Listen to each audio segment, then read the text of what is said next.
はい、皆さんこんにちは、さちねです。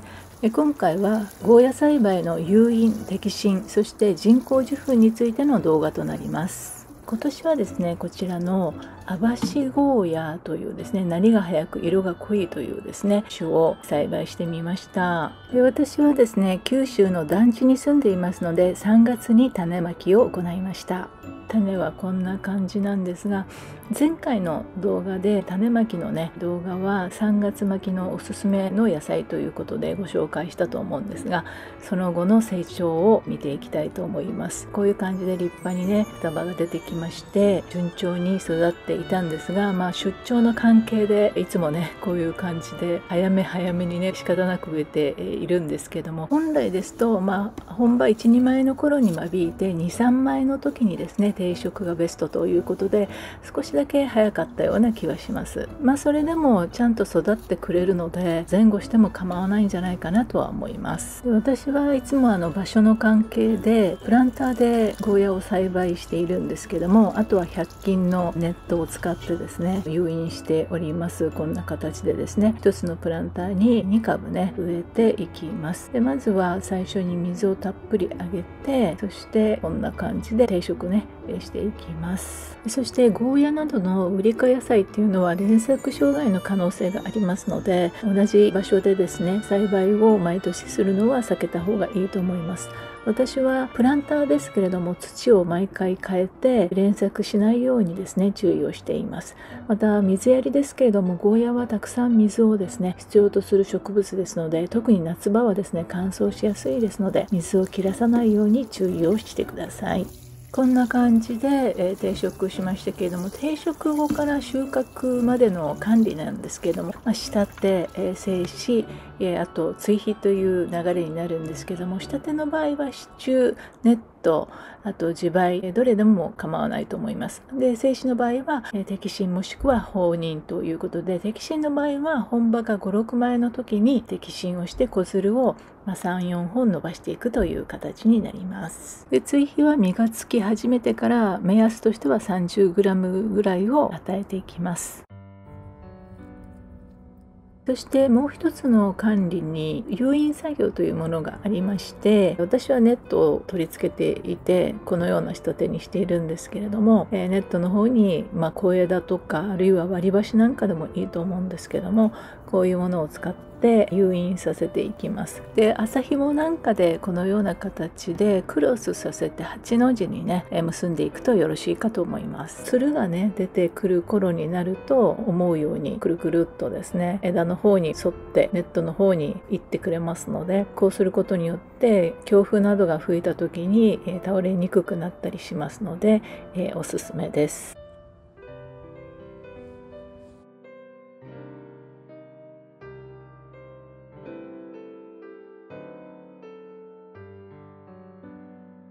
続きまして親づる摘心なんですが、高さにある程度余裕があれば放任でゴーヤカーテンを作って日差しをね避けたりするのもいいんですけれども、幅とかに余裕があれば摘心して子づるを伸ばして多収穫を期待するというのもありだと思います。私の場合は高さがあまり出せないので、幅はですねある程度2メートルぐらいは余裕があるので、親づるを摘心して子づるを3、4本伸ばしていこうかなと思います。で高さがなければですね手が届く範囲内ですので、人工授粉なんかもやりやすくてゴーヤの実もね結構取れるんじゃないかなと思います。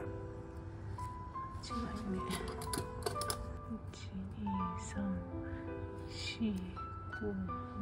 1234567ここを取りますね。はい、ということでこちらのゴーヤはですね8枚目をカットしました。はい、7枚だけ残しましたね。でもう一つのプランターの方がちょうど7枚あったのかな、まだ芽が成長点が小さかったんですが、7枚目を摘心しました。こちらですね。一番下のですね形の違う諸生葉は本葉としてはカウントしないんですね。でなぜならわき芽が出るのがねかなり遅くて成長が遅れるためだそうです。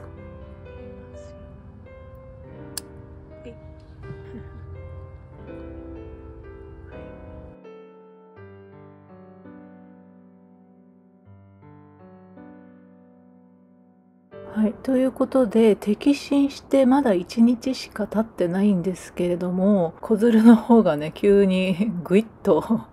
こんな感じで伸びてきました。はい。2、3箇所あるので、これをね伸ばしていきたいと思います。横にね結構広がるので少しスペースがあった方がいいと思います。でこちらがですね、出張から一時帰宅して1ヶ月後の状態なんですが、2メートル以上のね高さが出てきました。でこれが6月10日で、下葉の方がかなりね枯れておりまして、長雨の影響だと思うんですが、病気にはね比較的強い作物なんですけども、主にうどんこ病とかね、アブラムシとかダニなんかがついたりしますので注意が必要です。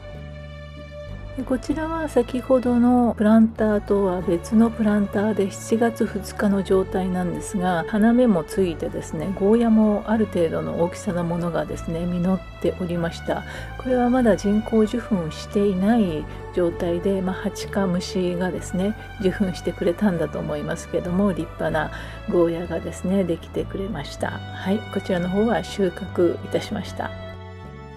そして最後に人工授粉に関してなんですけれども、こちらは今雄花を手に取ってるんですけれども、なるべく朝早い時間帯ですね。この時はちょうど7時ぐらいでしたかね。でこちらが雌花で、もう小さいゴーヤのようなものがねこんな感じでついておりますので、花の中の花粉の部分がね緑色なんですね。緑が雌花で黄色い花粉が雄花ということで、このような形で花びらをね丸めて受粉しやすいような形でちょんちょんちょんとつけてあげるといいですね。で黄色い花粉が緑の部分にねついたら完了という形になります。今ちょっとカメラをね持ちながらやってるので不安定なんですが、雌花を持ちながら雄花をちょんちょんちょんとやってあげるといいと思います。はい、収穫までの期間というのは気温の影響が大きくって、気温が低い場合は開花後1ヶ月前後もかかって、高い場合は12日から20日で収穫が可能です。取り遅れてしまうとオレンジ色に変色してしまうので、できるだけ早く収穫を心がけましょう。本日は以上となります。どうもご視聴ありがとうございました。また次回お会いしましょう。さよなら。